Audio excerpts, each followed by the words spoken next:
Good morning, students. Today we are going to discuss about first order kinetics. तो previous video में हमने बात की थी जीरो ऑर्डर काइनेटिक्स की, डिफरेंशियल रेट इक्वेशन और इंटीग्रेटेड रेट इक्वेशन की. आज हम डिस्कस करने वाले हैं फर्स्ट ऑर्डर काइनेटिक्स को. तो पहले तो मैं आपको ये किसी सिंपल एग्जांपल की हेल्प से बताती हूँ कि फर्स्ट ऑर्डर काइनेटिक्स के लिए हम कैसे उसके डिफरेंशियल रेट इक्वेशन लिख सकते हैं. सपोज आपके पास कोई रिएक्शन है सिंपल, जिसमें कोई रिएक्टेंट ए है जिसके आपने ए मोल्स लिए हैं और वो बना रहा है प्रोडक्ट्स. ठीक है. So in this way we can represent the rate law as rate is equal to rate constant. क्योंकि फर्स्ट ऑर्डर है तो concentration of reactant raise to the power 1. अगर आप इस 1 को नहीं भी लिखेंगे तो भी क्लियर है कि ये आपका फर्स्ट ऑर्डर है. पावर कुछ भी नहीं है, इसका मतलब 1 तो है ही. क्लियर. अभी इसी रेट को डिफरेंशियल फॉर्म में लिख देते हैं in terms of A. So it will be minus D of a upon dt is equal to k into a. तो अगर आपको याद हो तो यही फॉर्म मैंने आपको बताया था कि this is nothing but your differential rate equation. ठीक है. अभी मैं इसको मार्क कर देती हूँ इक्वेशन नंबर 1. फिर जब हम ग्राफ्स बनाएंगे तो हम यहीं से ही इनको ग्राफ्स को रिलेट कर पाएंगे. तो ये आपके पास हो गई फर्स्ट इक्वेशन. अब now the step is separating variables को सेपरेट हम करते हैं, यानी ए वाली टर्म्स को एक तरफ रख लेते हैं, बाकी सारी टर्म्स को दूसरी तरफ ले जाते हैं. It becomes d of a upon a is equal to minus k d t. मैंने नेगेटिव साइन भी राइट साइड पे पुट अप कर दिया है. नाउ इंटीग्रेटिंग बोथ साइड्स, हम दोनों साइड्स को इंटीग्रेट करते हैं. तो इंटीग्रेट करेंगे अगर तो we can put the sign like this, d of a upon a is equal to minus k. क्योंकि ये कांस्टेंट है बाहर आ जाएगा dt. Right everyone. और integrating both sides we will get ln of a. What is ln? ln is natural log is equal to minus kt plus constant of integration c. अब यहां से कांस्टेंट ऑफ इंटीग्रेशन को निकालने के लिए बिल्कुल हम वैसा ही करेंगे जैसा हमने जीरो ऑर्डर के लिए किया था. When time is zero, concentration of A will be called as initial concentration, which can be represented by A naught.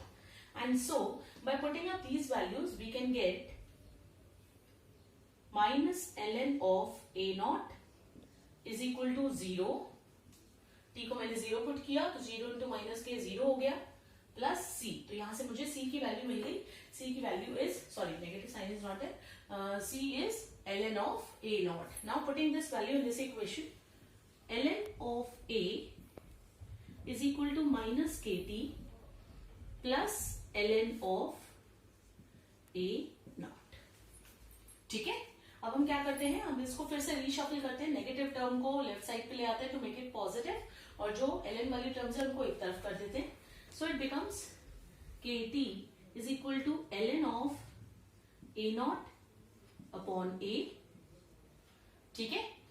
अब इस टर्म को देखिए मैंने क्या किया है, मैंने ये जो टर्म है जैसे ही इधर आएगी नेगेटिव साइन आएगा. नेचुरल लॉग है तो लॉग ही, तो लॉग में अगर कोई दो टर्म्स माइनस में हो, दोनों के साथ लॉग लगा हुआ हो, तो हम उसको कंबाइन करके इस तरीके से रिप्रेजेंट कर सकते हैं. log of b by a is equal to log of b minus log a. इस मैथमेटिकल रूल को यूज करके मैंने इस इक्वेशन को ऐसे रिप्रेजेंट कर दिया है. अब देखें क्या करेंगे. k is equal to 1 by t ln of a naught upon a. So this become the equation. ठीक है. किसको हम रिप्रेजेंट कर देते हैं, this is equation number 2. Now equation number 1 से हमने ड्राइव कर लिया है इक्वेशन नंबर 2 को, लेकिन अभी खत्म नहीं हुआ, इसी को आगे प्रोसीड कराते हैं.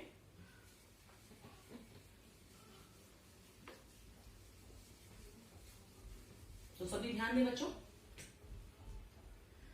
सेकेंड इक्वेशन को मैंने नेचुरल लॉग से लॉग विद बेस 10 में कन्वर्ट अगर करना है तो मुझे 2.303 से मल्टीप्लाई करना पड़ेगा. So the next equation is another form of the integrated rate equation that goes like 2.303 upon t into log of a naught upon a. जो हमें टेबल्स दिए हुए होते हैं वो लॉग टेबल्स होते हैं, LOG लॉग लिखा हुआ होता है, और ये जो ln है ये नेचुरल लॉग है।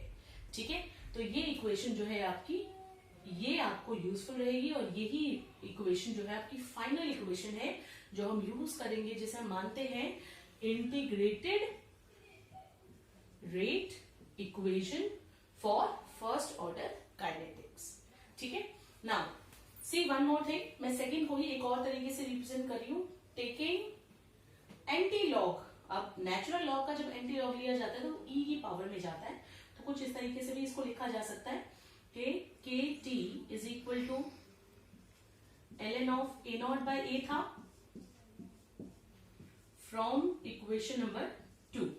ठीक है, now taking anti log on both sides is become e raised to the power kt is equal to a not upon a। और देखिए मैं इसको एक और तरीके से रिप्रेजेंट करती हूँ, e raised to the power minus kt is equal to a upon a नॉट। इसका मतलब हुआ final concentration is equal to e minus kt multiply by initial concentration a not. ऐसे भी इसको रिप्रेजेंट किया जा सकता है। ठीक है, so you have seen different forms of the integrated rate equation from the differential rate equation. एक बार फिर से इसको देख लें जरा। हमारी इक्वेशन थी फर्स्ट ऑर्डर काइनेटिक्स के लिए, हमने उसको डिफरेंशियल रेट इक्वेशन को स्टेप बाय स्टेप जो है डिराइव किया, और अल्टीमेटली हम यहां तक पहुंचे k is equal to 1 upon t ln which is natural logarithm a not initial concentration and a final concentration. इसी को ही मैंने जब लॉग से रिप्लेस किया ln को, तो मैंने 2.303 से इसको मल्टीप्लाई कर दिया, and so I have got this relation your final integrated rate equation. और इसी लॉग वाली फॉर्म को हम एक्सपोनेंशियल की फॉर्म में भी रिप्रेजेंट कर सकते हैं, तो ये मैंने इस तरीके से इसको एक्सपोनेंशियल फॉर्म में रिप्रेजेंट किया है, a is equal to a not into e की power minus kt, where a is final concentration and a not is initial concentration. e यानी एक्सपोनेंशियल होता है, और kt having the usual meaning, t is time and k is rate constant. So children, that is your first order kinetics. अब first order kinetics के basis पे हम निकालेंगे half life, यानी जैसे हमने half life zero order reaction के लिए निकाला था, बिल्कुल उसी तरीके से फर्स्ट ऑर्डर रिएक्शन के लिए भी हाफ लाइफ को कैलकुलेट करेंगे। नाउ हाफ लाइफ में आपको ऑलरेडी बता चुकी हूँ what is half life. It is the time required in which the initial concentration of the reactant become just half. ठीक है, यानी स्टार्टिंग से जितना भी आपने कंसंट्रेशन लिया हो, जब उसका हाफ हो जाएगा, इनिशियल से बिल्कुल हाफ हो जाएगा, उसको करने में, उस रिएक्शन को उतना प्रोसीड कराने के लिए जितना भी टाइम लगेगा, that is known as half life. So now let's calculate half life. Half life का सिंबल सेम रहेगा t 1/2, जो हमारा जीरो ऑर्डर के लिए था उसी तरीके से, लेकिन वैल्यू हम यहां से कैलकुलेट करेंगे। So when t is equal to t 1/2, final concentration will be half of initial as per the definition. So putting up the values, so k is equal to 2.303 upon t 1/2 into log of a naught upon a naught divide by 2। अब ये 2 जाएगा आपका numerator में, और मैंने t half को यहाँ दिया, k को मैं नीचे लेकर आ रही हूँ। t half is equal to 2.303 upon k into log of 2। a not से a नॉट कैंसिल हो जाएगा, 2 न्यूमरेटर में चला गया, लॉग 2 की वैल्यू पुट करेंगे into 0.3010। On solving it will be 0.693 upon k. So you've got your relation, everyone. T half is equal to 0.693 upon k. This is for first order reaction. अब first order reaction के लिए हम दो चीजें निकाल चुके हैं। एक तो उसका जो इंटीग्रेटेड रेट इक्वेशन या रेट कांस्टेंट कैसे निकाला जा सकता है, इस फॉर्मूले से निकाल सकते हैं, और दूसरी चीज उसका हाफ लाइफ जो है, दैट इज हाउ मच। तो हाफ लाइफ कितना हो गया, 0.693 upon k. Now let us draw the graphs by using these equations.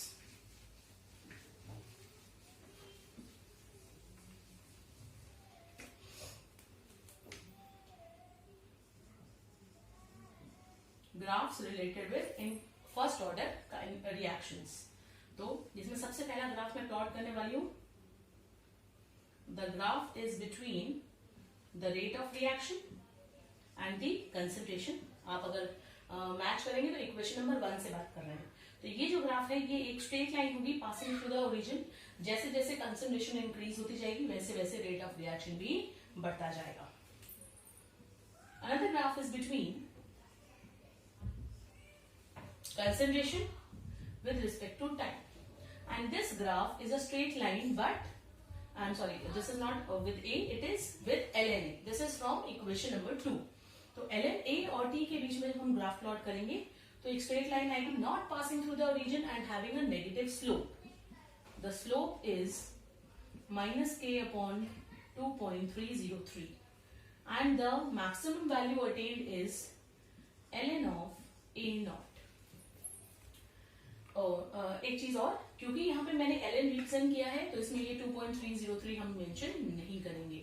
अगर यही ग्राफ को ln की बजाय हम लॉग में रिप्रेजेंट करें, log of a versus t, तब ग्राफ बिल्कुल सिमिलर आएगा, लाइन ऐसे ही बनेगी। Maximum value log of a not आएगा, जैसे ln लिखा है उसकी जगह लॉग, लेकिन स्लोप जो है वो थोड़ा सा चेंज हो जाएगा, -k अपॉन 2.303 आ जाएगा। एंड देन ये आपका थर्ड इक्वेशन से बनाया गया है। थर्ड इक्वेशन से ही एक और ग्राफ बना रही हूं, log of a not upon a, पूरा का पूरा वैल्यू लिया है मैंने इधर, ठीक है, और इधर मैं ले रही हूं time. This particular graph goes through the origin and the slope will be equal to k upon 2.303। तो ये जो है अलग अलग ग्राफिकल रिप्रेजेंटेशन है फॉर योर फर्स्ट ऑर्डर, जिससे हम आइडेंटिफाई कर सकते हैं कि हमारा जो अगर हमें इसे ग्राफ दिया है तो हम ये बता सकते हैं कि ये कौन से ऑर्डर को फॉलो कर रहा है। जीरो ऑर्डर और फर्स्ट ऑर्डर के ग्राफ में बच्चों आप लोगों को ये बहुत ध्यान से सुनने वाली बात है कि जीरो ऑर्डर और फर्स्ट ऑर्डर वाले जो ग्राफ हैं उनमें डिफ्रेंशिएट कैसे करें। अगर आपके कहीं पर भी लॉग वाले ग्राफ आ रहे हैं, ln या लॉग लिखा हुआ है, इस तरह का कुछ भी टर्म लिखा हुआ है, तो इसका मतलब वो ग्राफ फर्स्ट ऑर्डर का है। लेकिन अगर सिंपली a वर्सेस t है, ठीक है, then it is for zero order. Clear everyone? Great. Now the final thing, और वो जो फाइनल चीज है कि फर्स्ट ऑर्डर काइनेटिक्स की हेल्प से हमने ग्राफ्स को आइडेंटिफाई कर लिया है। इसके बाद हमने बात कर ली है कि कैसे इसका हाफ लाइफ भी हम कैलकुलेट कर सकते हैं। तो अब जो है इसके बाद हम बात करने वाले हैं कि फर्स्ट ऑर्डर की जो आपकी बेसिक इक्वेशन है उस इक्वेशन को हम थोड़ा सा मॉडिफाई कर सकते हैं on the basis of reactants. यानी अब मैं लिख रही हूं first order integrated rate equation in terms of gaseous reactants. अगर आपके रिएक्टेंट जो है वो गैसियस फॉर्म में है, तो गैसियस फॉर्म में है तो यानी आपको उनके प्रेशर दिए हुए होंगे इंस्टेड ऑफ कंसंट्रेशन। तो हमारी इक्वेशन थोड़ी सी मॉडिफाई होगी। वो कैसे मॉडिफाई होगी? The relation you have to remember directly, k is equal to 2.303 upon t, same है, लॉग ऑफ, अब a नॉट की बजाय हम लिखेंगे p नॉट यानी इनिशियल प्रेशर, और यहां पर लिखेंगे twice of P naught minus PT. What is PT? It is the final pressure which is given to you, and 2P naught हमने initial pressure को twice किया है। तो ये जो है ये आपने रिलेशन यूज करना है, otherwise the standard relation is K is equal to 2.303 upon T log of A naught by A।